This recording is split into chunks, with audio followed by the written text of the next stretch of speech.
sobre todo con el SIDA, teníamos miedo de tocar al paciente al principio, una incertidumbre total.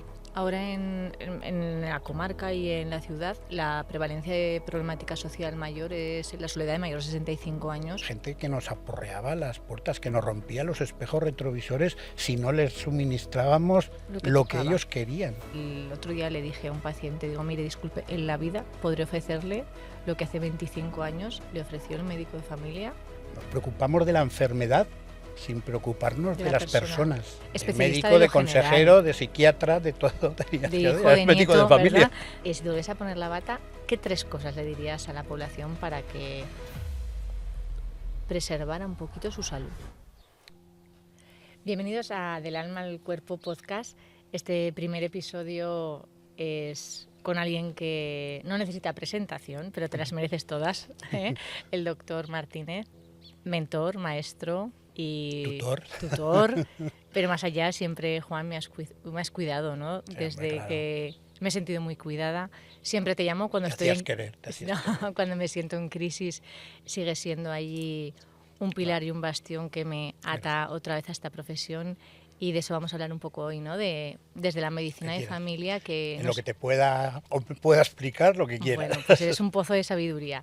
Es un poco hablar de esa medicina de familia que tanto amamos y que hacer un poquito una evaluación de cómo ha cambiado esa medicina, de cómo ha cambiado ese paciente y, en resumidas cuentas, pues ese médico de familia que no voy a poder ser, que siempre te ríes cuando te lo cuento. No, yo creo que a ti te gustó siempre un poco la medicina donde se perdía más tiempo con el paciente, menos en solicitar pruebas complementarias y todas estas cosas. Pero era una medicina tan bonita la que habéis podido vivir, ¿no? Y ahora el sistema está tan cambiante, el paciente también ha cambiado, así que tendremos que reinventarnos en esa esencia, ¿no? De la medicina de familia adaptado a los nuevos tiempos. Yo recuerdo la medicina de antes, lo que hablábamos hace un momento, cuando entrabas en las casas y ya te servía para hacer un primer diagnóstico, porque ahí ya veías, yo qué sé, cómo vivían, cómo se movían, qué comían, veías posibles factores de riesgo, sean sociales, ambientales, que podían perjudicar la salud. Y ya de ahí te hacías un primer diagnóstico, que muchas veces pues estaba allí, en cómo se movían, en lo que se callaban, en todas estas cosas. Qué bonito, en lo que se callaban. Sí, en lo que se callaban. Qué instinto hay. Y bueno, pues ahí podías tomar, yo qué sé, podías encontrarte con factores de riesgo genético. Ir por una cosa y ver, dice, pero si esto es genética, o factores de estrés, o factores sociales, factores emocionales, matrimonios que ya veías que no se llevaban bien, bueno, pues ahí estaba el diagnóstico, ahí estaba el diagnóstico antes de solicitar pruebas y todo eso. Claro, eso ¿cómo se conseguía? Se conseguía perdiendo tiempo. Siendo médico de familia, ¿verdad?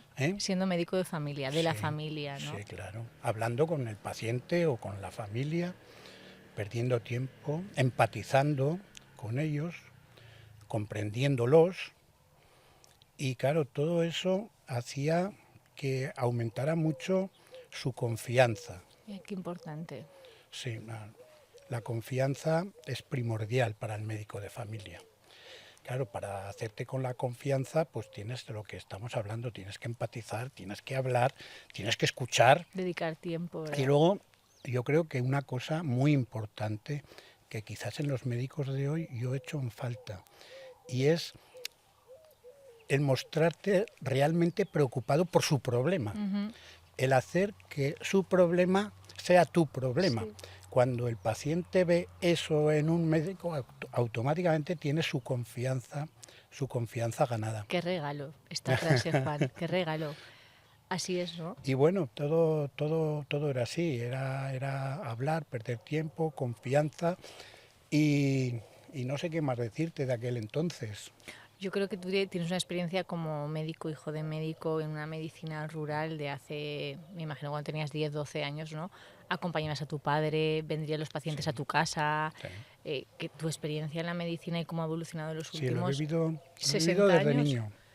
Desde niño, desde adolescente, porque mi padre era médico de AINSA y yo estudiaba en Zaragoza, ya interno el bachiller, pero bueno, en las Navidades, la Semana Santa, el verano, yo iba con mi padre, porque además íbamos a pueblos cuyo acceso era con mulas. Claro. O sea, la carretera llegaba hasta donde llegaba, pero a lo mejor teníamos pues media hora o 3/4 de hora con unas mulas que nos bajaban a buscar a la carretera y nos llevaban a la aldea. Y- Tú fíjate cuando llamaba esa Eso gente, muchas veces ya sabíais esa que gente cuando cuando ibais, llamaba ¿no? es que ya no podían más, no podían más. Era una acción urgente en ese caso, ¿no? Porque debían llamar ya en Sí, situaciones... cuando ya no veían, no veían salida, porque claro, dicen que antes se toleraba más el dolor físico, se aguantaban más, Sí, pues, se aguantaban más porque no tenían a lo mejor otras claro. alternativas, pero sufrían y tenían dolor físico igual que ahora. También había un poquito más de tabú, ¿verdad? Respecto a la soledad o la enfermedad mental o... Sí, no, Esa entonces, parte entonces estaba... la soledad no existía Claro, había prácticamente, comunidad. no existía porque las comunidades estaban muy unidas. Yo recuerdo en los pueblos, sobre todo, cuando uno se ponía enfermo, era toda la vecindad, toda la calle, diría yo, Sí, sí. toda la calle preocupada. Había como un sentido de responsabilidad compartida. Y eso, claro, el apoyo que te daban Medicina para era ellos también. importantísimo, importantísimo eso. Sí, sí, las comunidades estaban realmente muy unidas, muy unidas. Pasábamos también más tiempo, ¿no? Juntos, quiero decir, íbamos al PAN, en Sí, el bueno, medio rural, ¿no? la Que había re- puntos de encuentro que dices, uy, al PAN no ha venido fulanita, algo le ha pasado, o al sí, bar. sí, claro. Todo el mundo estaba preocupado. Si alguien un día no levantaba una persiana, el de enfrente daba la voz de alarma. No como ahora, que encuentran un Sí, difunto después de sí, 40 sí, días sí, sí, sí, sí, o sí, 50 no, días. no hay red. Entonces no pasaba eso, esa red de apoyo social no sucedía. Ahora la soledad, o sea, ahora es un problema creciente que puede afectar mucho a esas personas en salud física y mental, y que además afecta principalmente a personas mayores y a los Sí. más vulnerables. Ahora en la comarca y en la ciudad, la prevalencia de problemática social mayor es la soledad de mayores de 65 años, con todos los determinantes de salud, riesgos de morbilidad asociados que tiene y la red, ¿no?, carente que Entonces, tenemos claro, si el médico de familia o el el sistema. equipo de familia tiene tiempo para ir, ofrecerles ayuda, La ayuda adecuada, empatizar con ellos, animarlos a participar en actividades comunitarias, activos de salud, ¿verdad? pues todo eso ayuda mucho a esos pacientes, pero claro, hay que tener tiempo. Y Y ya, tal estructura. como estructura y tal como va hoy la carga burocrática, la carga de pacientes, la Sí. falta de médicos, pues todo eso. Y luego también la pandemia hizo como un parón en una vertiente de la atención comunitaria y por otro lado... ¿Te refieres a la pandemia? ¿A qué pandemia te La refieres? última, que fue la COVID, porque luego hablaremos de otra Porque yo la que... COVID ya no la viví, Sí, estaba pero jubilado. a nivel de ahora de la atención comunitaria yo creo que eso sí que paralizó una parte y reactivó otra, Sí, ¿no? sí.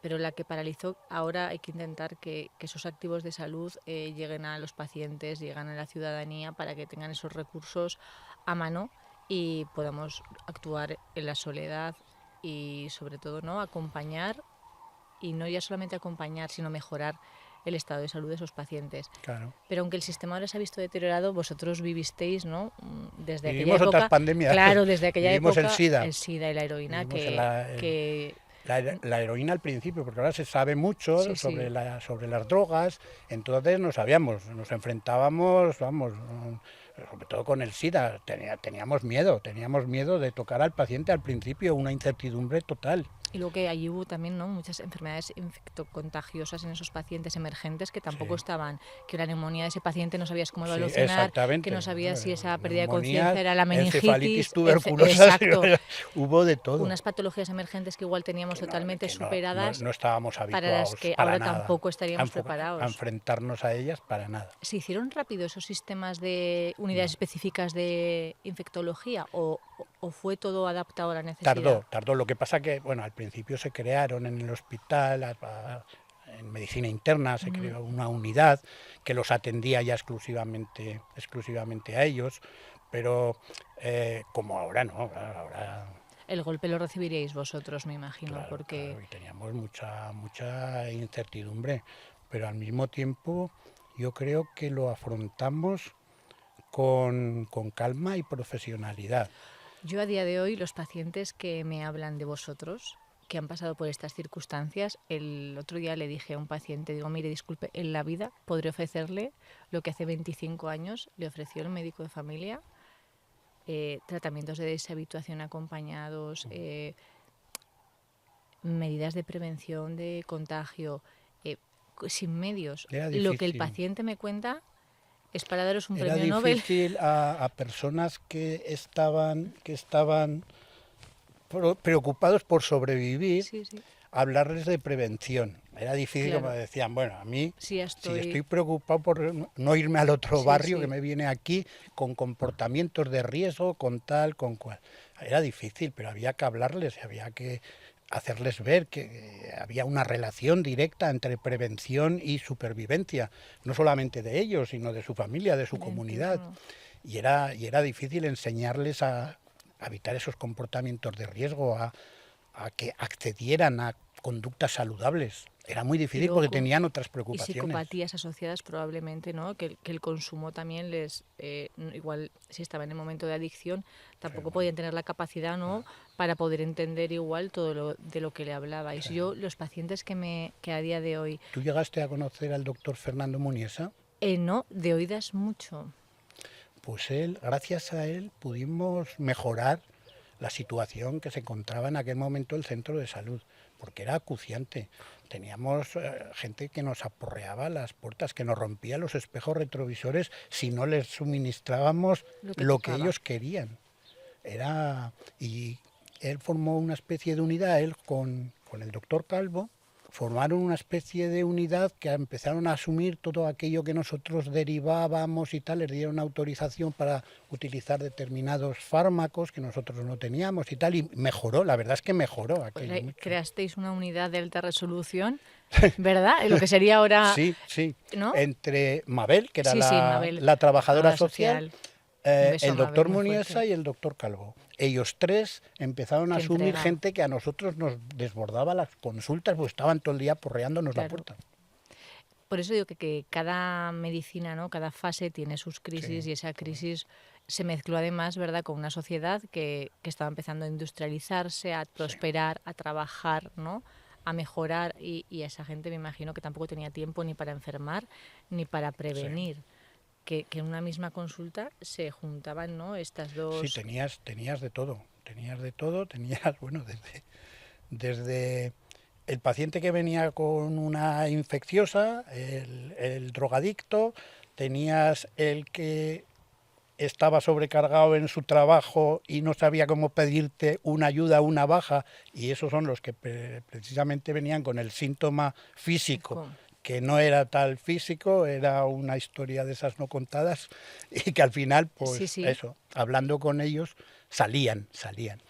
Y bueno, y tenías pues, los abuelos, siempre los hemos tenido, los mayores de edad, pero esos los entendías fáciles, excepto los que tenían problemas de soledad, eso sí, o problemas con los hijos, problemas emocionales y tal, había de todo, bueno, tenías que hacer de todo. De médico, de consejero, de psiquiatra, de todo tenías de que hijo, hacer, de médico nieto, de familia. ¿verdad? De hijo, de nieto. Qué bonito todos esos conceptos, ¿verdad? El que podamos transmitirlos, ¿no?, a los nuevos profesionales, el que esta profesión se pueda enseñar así. Yo creo que tenemos que volver a recuperar, ¿no?, volver a enamorarnos. Un poco. Esa relación médico-paciente. Sí, bidireccional, que a veces, Exacto, ¿no? exacto. Y aunque yo me considero una médico paternalista, o ahora sería, ¿no?, serían todos mis padres o mis abuelos, sí que es cierto que cada uno tenemos un perfil muchas veces en cómo atendemos a los pacientes, pero sí que creo que hay que darles un poquito más de autonomía y de recursos, que en esa relación médico-paciente a veces no les escuchamos, ¿no? Les ofrecemos un recurso y pensamos que no van a saber gestionarlo, que no van a saber integrarlo. Yo siempre digo que hay que levantar la vista del ordenador y mirarse al paciente, porque a veces nos preocupamos de la enfermedad sin preocuparnos de las personas. Y eso tiene que cambiar, o debería de cambiar. preocuparnos más de las, pero esos consejos se lo daría a los médicos que están empezando. Que hablen con ellos, que empaticen con ellos, porque con ello aumentará lo que hemos dicho, la confianza, y si aumenta la confianza, aumenta la credibilidad y aumenta la efectividad de los tratamientos y aumenta todo. A veces el tratamiento, ¿verdad?, es esa escucha ya de manera inicial, el relajarlos y el que puedan comunicar. Es el efecto placebo. Si hay confianza, hay credibilidad. Si hay credibilidad, pues el paciente cree que el tratamiento que le vas a pautar o el consejo que le vas a dar va a ser mucho más efectivo, va a tener un impacto mucho más Ahora positivo. yo creo que es mucho más necesario quizá que antes, porque antes no había otras fuentes de información que la que el médico te ofrecía, la enfermera, ¿no? Sí. Y los médicos también, a la hora de formarnos, no era como ahora. Yo recuerdo que cuando empecé eran cursos carísimos que normalmente no tenías acceso, o el acceso estaba reservado para el que estaba ya especializado dentro de ese grupo de tratamiento. Sí. Y ahora teníamos, ¿te acuerdas de los papers que teníamos que pedir permiso para que nos dieran acceso a revistas para poder actualizarnos día a día? Las comunidades científicas, ¿verdad?, participábamos como podíamos en el día a día, pero igual el de referencia del centro, hasta que podía participar dentro de un grupo de referencia autonómico, por ejemplo, era mucho más costoso que igual ahora, ¿no? Que el acceso a los cursos son muchos gratuitos, de calidad, la información es diaria. Para estar al día, antes teníamos que vivir de otras cosas, vivíamos de libros que se actualizaban. De pequeños recuerdos siempre a ti y a tus compañeros en pequeños grupos por la mañana, leyendo, actualizando. Sí, ahora teníamos revistas que nos llegaban mensualmente. Eso es. Que eso ya, pues desde que apareció Internet y todo esto ya Claro, pasó. Y ahora el paciente tiene una información que viene de unas redes sociales muchas veces, a veces son fuentes con veracidad y otras veces no. Entonces, si ya encima ya no hay una confianza y una relación médico-paciente y el paciente ya viene con su diagnóstico realizado por sus redes, por la inteligencia. Si viene bien realizado, sí, claro, pero pues va todo bien. Pero si viene mal realizado, eso no crea mucha confusión y mucha angustia en el paciente. Y por tanto, empeora esa relación médico.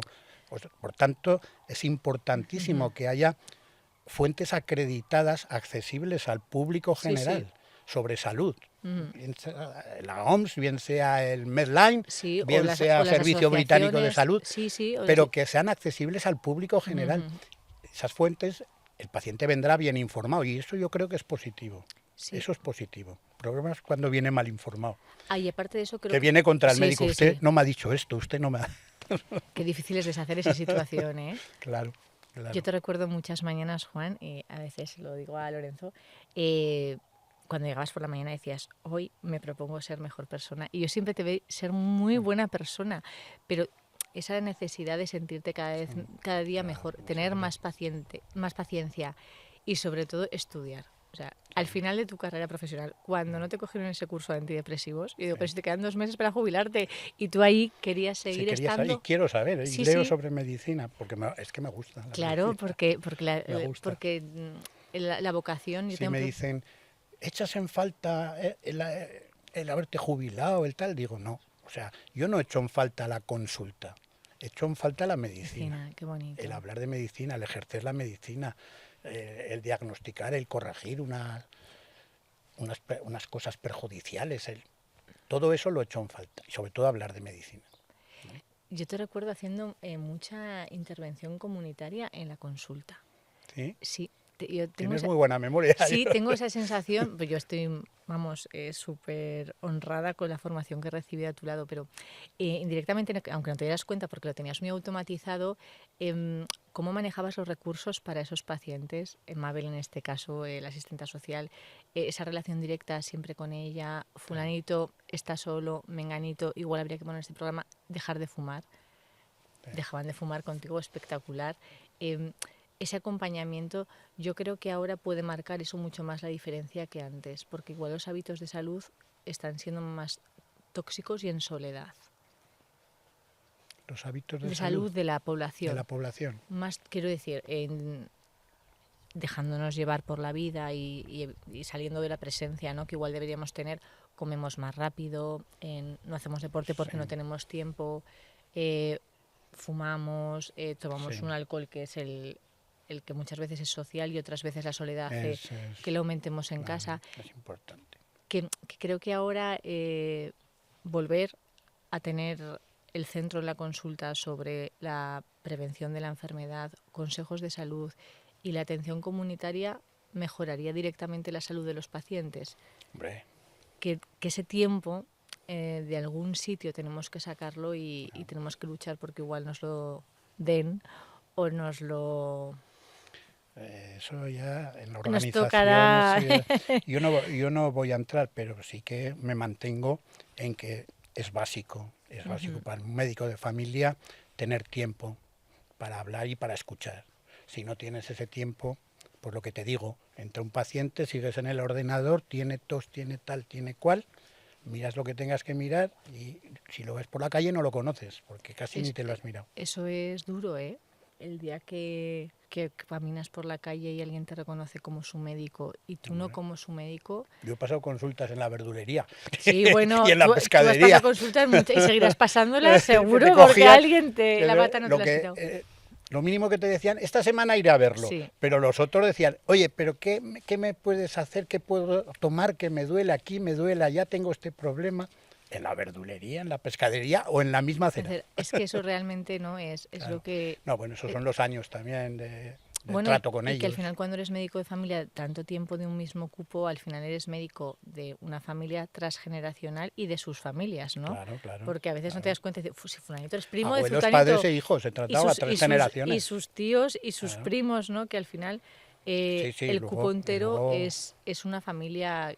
Así era. A la que tienes que responder, yo creo que con lo mejor que puedas cada día. Así era, Clara, ¿Tú crees ahora, a día de hoy, si te volvieras a poner la bata por un momento, que no te la has quitado nunca para mí, pero bueno, si te volvieras a poner la bata, ¿qué 3 cosas le dirías a la población para que preservara un poquito su salud? Yo diría 3 cosas básicas: que coma bien, que duerma bien y que haga un ejercicio, que lleva una vida activa. Lo del ejercicio no me atrevo a decirlo porque, claro, eso depende de qué edades, qué condiciones físicas, pero una vida activa en lo que pueda. Comer bien, pues es comer alimentos frescos, mínimamente tratados. Poco procesado, el procesado. Exacto, mínimamente procesados. Y bueno, pues que la típica dieta mediterránea, rica en legumbres, frutas, verduras, pescados. De cercanía. Exacto. Dormir bien, pues es un poco mantener la higiene del sueño, ¿no? Es que no es fácil. Llevar un horario, no ponerte la televisión, no ponerte música, a ser posible sin ruido, sin nada. Luces, ¿no? En lo posible, las luces, eso. ¿Y cuál es la otra? El ejercicio, que es lo que hemos hablado, un ejercicio acorde a tus facultades físicas y a tu edad. Esas 3 cosas son básicas, ¿no? Qué difícil es eso, son básicas y tan difíciles de que la vida no te atropelle en ese cuidado. Cosas que antes eran muy básicas y teníamos mucho tiempo, como para ir a comprar, organizar la estructura de la semana familiar, de comidas, no sé si te encargabas de hacer la comida, o decir, bueno, voy a quedar a andar con los amigas. Hablamos del ejercicio, ¿no? Que a veces no hay que poner grandes objetivos de ir al gimnasio, sino, mira, pues vamos a pasear. Sí, ahora el tiempo se nos come. A veces es dejar el coche. Exacto. Dejar el coche. Pues no lo voy a coger, me voy a ir a comprar sin coche. Es simplemente eso. Siempre hay un ajuste. Pero claro, si llevas prisa, dices, cojo el coche. Claro. Hasta Barbastro cojo el coche. Si tienes que venir, darle de comer a la cría, comer tú y irte a hacer una guardia, lo que sea, pues coges el coche, claro. Eso la vida atropella. La vida te atropella. Por eso que yo diría, las 3 más presencia, ¿no? Más autoamor, de decir, esto me lo regalo. Poner límites igual a lo que impide el que podamos ir a pasear, el que podamos ir a comer, ¿no? Sí, hay que saber decir no en algún momento. Al trabajo, a todo. La vida y a todo. Y sí a uno mismo. Aquí me planto porque ten en cuenta que el cuerpo es lo más importante y el cuidado del cuerpo es el único sitio que tenemos para vivir es nuestro cuerpo. Exacto, para toda la vida además. O sea que hay que cuidarlo. Hay que honrarlo y respetarlo. Y cuidarlo es, pues, respetar los límites que dices tú. Darle lo que necesita, pues, la comida, la bebida. Estimular el alma también. El alma. Y estar también un poco alerta a los síntomas que te va a dar ese... Cuando el cuerpo funcione mal, te va a dar unos síntomas de alerta, ¿vale? pues estar también atento a eso. En resumen, es una frase: cuida tu cuerpo, escucha tu mente y nutre tu alma. Qué bonito, Sí, Juan. no es mía, de por ahí. Pero bueno, es tuya ya, qué bonita, Sí. qué potencia, que es Sí, es básica eso. pero difícil, ¿no? Es eso. De aplicar todos los Hombre, si días quieres, requiere claro. el Es que... una forma de en una frase dar un consejo Sí, sobre la sí, salud, sobre conservar la brillante. salud. Claro. Y si ahora mismo fuera, me invento la fecha, 11 de mayo, fueras otra vez tutor de residentes de medicina de familia y te convocara Mariano, que también está ya jubilado, Ay, Mariano Rodríguez, por Rodríguez, favor. un saludo también aquí para él, a recibir a esos residentes a día de hoy, en el 2026, ¿qué crees que les podías ofrecer como consejo para toda su profesión? Creo que lo he dicho antes, pero lo vuelvo a repetir. Yo les diría que se fijen más en las personas y no tanto en la enfermedad. Que hablen con los pacientes, que empaticen, que les comprendan y que por tanto aumenten la confianza en ellos. Es decir, que muevan un poco más esto del ordenador. Los ojos, Que que no estén levante los allí, ojos. que no estén allí con las páginas estas que le... Esa intuición que tienes cuando llevas unos años de profesión, hay gente que esa intuición, esa agudeza la tiene innata, hay gente muy aguda, que digo yo. Sí, Pero esa intuición, hay que cultivarla.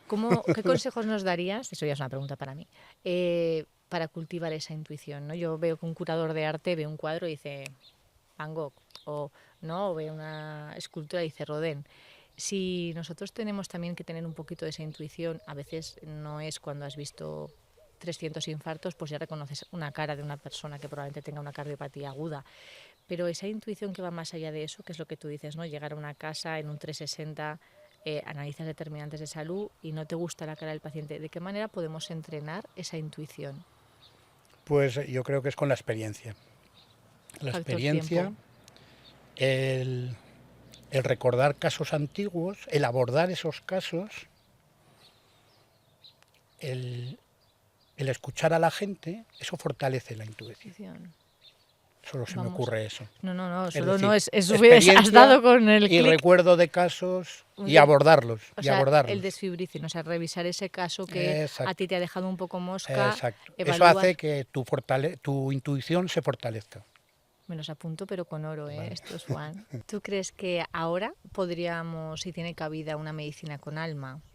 Yo creo que sí, que se puede ejercer la medicina con alma. Yo creo que la pasión y el interés por cuidar a los demás es el alma de la medicina. Qué bonito. Pero para hacer eso bien se necesita tiempo, se necesita priorizar al paciente. Y eso a veces choca con Con el día a día. toda la carga burocrática, falta de médicos, exceso de pacientes, etcétera, etcétera. Pero sí, creo que el médico tiene que tener pasión e interés. Vocación Y y por tanto pasión. se puede hacer la medicina con alma. Qué bonito. Ojalá todos podamos cultivar, ¿no? Para expresar esa pasión que tenemos dentro por la medicina. O si nos estamos desenamorando, por lo menos que vuelva a haber un clic, que las mariposas vuelvan al estómago. Y tienes toda la razón, ese alma está en el paciente, ¿no? Centrar la medicina Sí. en el Pasa paciente. que hay que ser un poco vocacional. Para sentir esa pasión Sí. por cuidar, tienes que ser un poco vocacional, ¿no? El que va por dinero a la medicina, pues sí. no puede ejercer la medicina. Tampoco se con va a hacer alma. rico, hay que decirlo ya, spoiler, no te hace rico siendo médico. Pero yo recuerdo el acto de clausura de mi carrera, la sesión magistral la dio Ramón y Cajal. Y dijo algo que yo siempre me resuena y es que la vocación no existe si no conoces. Claro, probablemente en tu caso tú habías conocido la medicina ya desde casa, ¿no? Sí. Él nos venía a decir que había que conocer y entonces amar y entonces tener esa vocación. Pero sin el hecho de conocer no íbamos a amar. No ibas a tener esa... Entonces, esa medicina con alma vocacional yo creo que tiene esa implicación de que nos quitemos un poco la bata rígida, ¿no? Claro. Nos remanguemos y amemos cada segundo del paciente, de la profesión, nos reevaluemos y compartamos la ciencia, porque la gente va erguida. en mi conocimiento, es mi razón, ¿no? Y ahora la medicina cada vez es más integral. Sí. Sí, bueno, yo es que me repito mucho, pero yo siempre vuelvo a lo mismo. Sabias Sí, palabras. que la medicina de antes estaba basada en la confianza, y para tener confianza hay que perder tiempo con los pacientes, Y hay estudiar que mucho. Yo creo escucharlos. que es una generación que habéis estudiado mucho, que no habéis dado Sí, por sentado nada. sí, porque nos han venido primero muchas cosas nuevas, tanto el SIDA, es la heroína, luego posteriormente el COVID, aunque a mí ya no me cogió, pero muchas cosas Y nuevas la, y que nos mantenían, y muchos programas, protocolos nuevos, porque yo me acuerdo cuando terminé y empecé a trabajar en la carrera, hablarme del programa de la mujer, decía, ya. "Guau, ¿qué es esto del programa de la mujer?". Y bueno, pues te has tenido que actualizar en todo eso, en el programa de la mujer, en el programa del anciano, en el programa De del niño. complejo crónico y luego también yo creo que también en tecnología, Luego ¿verdad? la diabetes, la diabetes, la hipertensión, todo eso eran unas cosas que con 4 fármacos manejamos todo. Ahora la diabetes es un mundo, y la hipertensión igual. Y yo recuerdo que eras un referente en las retinografías de Sí, atención primaria, es esa curva de aprendizaje, ¿no? sí. Con aparatología que estaba recién nacida, Sí, sí, sí. Pues, tuvo que ser de autoformación, bueno, nos ayudaron los oftalmólogos del hospital, pero con ellos y con un poco de de trabajo, trabajo. autoformación y trabajo, pues fuimos sacando retinografías para adelante, aunque luego eran evaluadas por ellos, sobre Sí, todo sí. las dadas por malas. Sí, sí, las Las dadas dudas. por buenas son las evaluadas. Por eso que creo que hay que bajarse un poquito del pedestal Pues sí, para echar ese alma y esa... sí, si quieres eso tienes que bajarte del pedestal y tienes que hablar, escuchar, empatizar, y volvemos a lo mismo, estar presente. y comprender. Ujú. E implicarse en los problemas de la gente, Sí, sí. ¿no? Una cosa séptica, "No, es tu problema, yo te ayudo, pero nada más". No, implícate un poco más. Tu problema es mío también, y yo voy a hacer lo posible, todo lo que sepa, para arreglarlo. Transmitir esa implicación. Eso el paciente lo agradece eternamente. Yo creo que es que se siente seguro en ese Claro, momento. claro. Baja, ¿no? El nivel de... Dice, bueno, aquí tengo cobijo. ¿No? Así es, El profesional sabrá más o menos, podrá ser así más es. no formado en esto u otro, pero Sí, no, los profesionales están muy formados ahora, están muy sí, formados, muchísimo. Pero me refiero pero que que a a veces veces no, esa no, formación no nos no, compete. sí, sí, Que te puede tocar, ¿no? Que el paciente delante te esté diciendo tengo un problema en tal especialidad y tu formación es la que es, ¿no? Pero por lo menos estar disponible para poder gestionar y dar la solución al paciente. Ahí está el alma, ¿no? exactamente.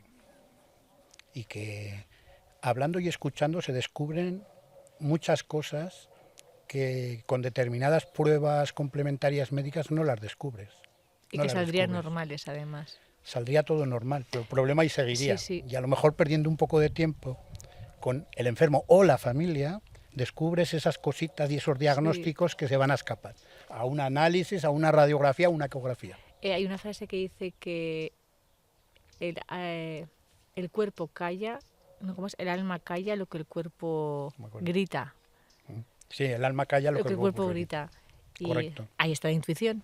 Eh, Ahí está la correcto, intuición. Clara. Muy bien. Bueno, pues Juan, ha sido un placer. hemos hablado de la medicina del El alma. alma. Juan, muchísimas gracias por esta charla que Ha sido muy agradable. ha sido preciosa. Creí que iba a ser más fuerte. No, Nada. quiero tener muchas más contigo, ¿eh? Vale. Un poco mostrar esa atención comunitaria, ese proyecto de que vuelva a caminar, el que demos a los pacientes recursos a los que puedan acudir e Pues me información. parece una gran idea, y te quiero que tengas el mayor éxito Oh, posible. qué bonito. Yo me siento muy honrada porque hoy hayas abierto este Ha podcast. sido, Eres la inspiración, ¿no? la verdad, que el cuadro, el ambiente no podía ser mejor. Hombre, lo más Para bonito para sentirme bien y ti. relajado, que yo soy muy Hombre, nervioso. es que esto es una charla donde nos pueden escuchar Así profesionales se puede venir cuando quieras. y pacientes, pues para que pongan cara, ¿no? A lo que muchas veces y también, ¿por qué no? Reconocer límites. Los Sí. límites actuales de la profesión yo creo que tenemos que reconocerlos y transmitir que queremos mejorarlos y que día a día estamos para mejorar como profesionales y como personas. Muy bien. Muchas gracias porque Gracias a ti. Del alma al cuerpo podcast ha tenido un gran bautizo y me siento muy honrada. Gracias, Clara. Nos vemos en el siguiente capítulo.